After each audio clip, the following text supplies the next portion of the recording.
Psalm 78. My people, hear my teaching. Listen to the words of my mouth. I will open my mouth with a parable. I will utter hidden things, things from of old, things we have heard and known, things our ancestors have taught us. We will not hide them from their descendants. We will tell the next generation the praiseworthy deeds of the Lord, his power and the wonders he has done. He decreed statutes for Jacob and established the law in Israel, which he commanded our ancestors to teach their children, so the next generation would know them, even the children yet to be born, and they in turn would tell their children. Then they would put their trust in God, and would not forget his deeds, but would keep his commands.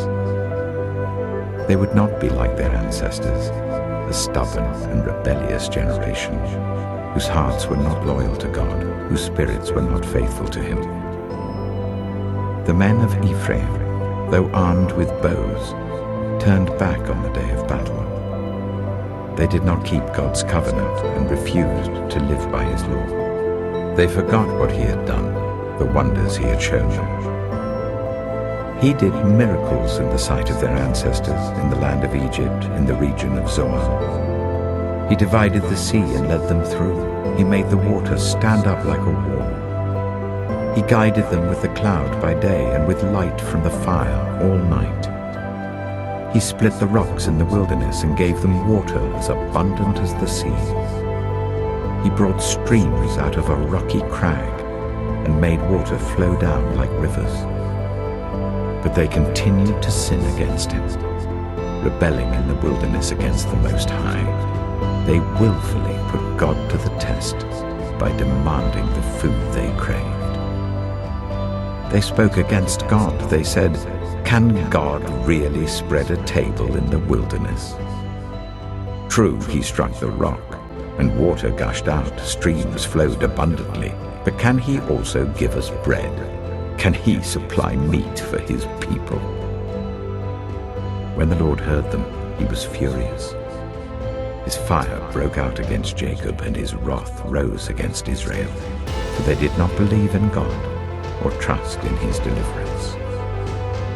Yet he gave a command to the skies above and opened the doors of the heavens. He rained down manna for the people to eat. He gave them the grain of heaven. Human beings ate the bread of angels. He sent them all the food they could eat. He let loose the east wind from the heavens, and by his power made the south wind blow. He rained meat down on them like dust, birds like sand on the seashore. He made them come down inside their camp, all around their tents. They ate till they were gorged. He had given them what they craved. But before they turned from what they craved, even while the food was still in their mouths, God's anger rose against them. He put to death the sturdiest among them, cutting down the young men of Israel. In spite of all this, they kept on sinning. In spite of his wonders, they did not believe.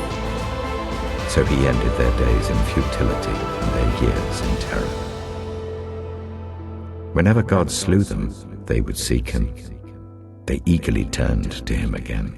They remembered that God was their rock, that God Most High was their Redeemer. But then they would flatter him with their mouths, lying to him with their tongues. Their hearts were not loyal to him. They were not faithful to his covenant. Yet he was merciful. He forgave their iniquities and did not destroy them. Time after time he restrained his anger and did not stir up his full wrath. He remembered that they were but flesh, a passing breeze that does not return. How often they rebelled against him in the wilderness and grieved him in the wasteland. Again and again they put God to the test. They vexed the Holy One of Israel. They did not remember his power. The day he redeemed them from the oppressor, the day he displayed his signs in Egypt, his wonders in the region of Zoan. He turned their river into blood. They could not drink from their streams. He sent swarms of flies that devoured them and frogs that devastated them. He gave their crops to the grasshopper, their produce to the locust. He destroyed their vines with hail and their sycamore figs with sleet. He gave over their cattle to the hail, their livestock to bolts of lightning. He unleashed against them his hot anger, his wrath, indignation, and hostility. A band of destroying angels. He prepared a path for his anger. He did not spare them from death, but gave them over to the plague. He struck down all the firstborn of Egypt, the firstfruits of manhood in the tents of Ham. But he brought his people out like a flock. He led them like sheep through the wilderness. He guided them safely, so they were unafraid. But the sea engulfed their enemies. And so he brought them to the border of his holy land, to the hill country his right hand had taken. He drove out nations before them and allotted their lands to them as an inheritance. He settled the tribes of Israel in their homes. But they put God to the test and rebelled against the Most High. They did not keep his statutes. Like their ancestors, they were disloyal and faithless, as unreliable as a faulty bird. They angered him with their high places. They aroused his jealousy with their idols. When God heard them, he was furious. He rejected Israel completely.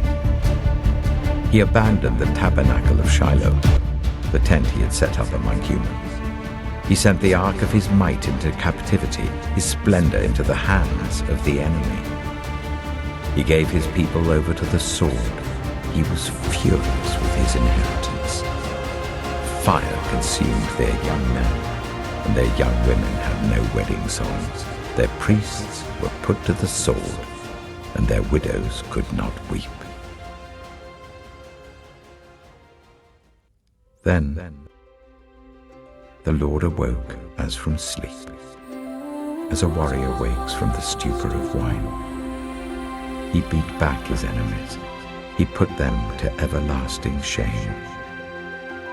Then he rejected the tents of Joseph. He did not choose the tribe of Ephraim, but he chose the tribe of Judah, Mount Zion, which he loved. He built his sanctuary like the heights, like the earth that he established forever. He chose David, his servant, and took him from the sheepfolds. From tending the sheep he brought him to be the shepherd of his people, Jacob, of Israel, his inheritance. And David shepherded them with integrity of heart. With skillful hands he led them.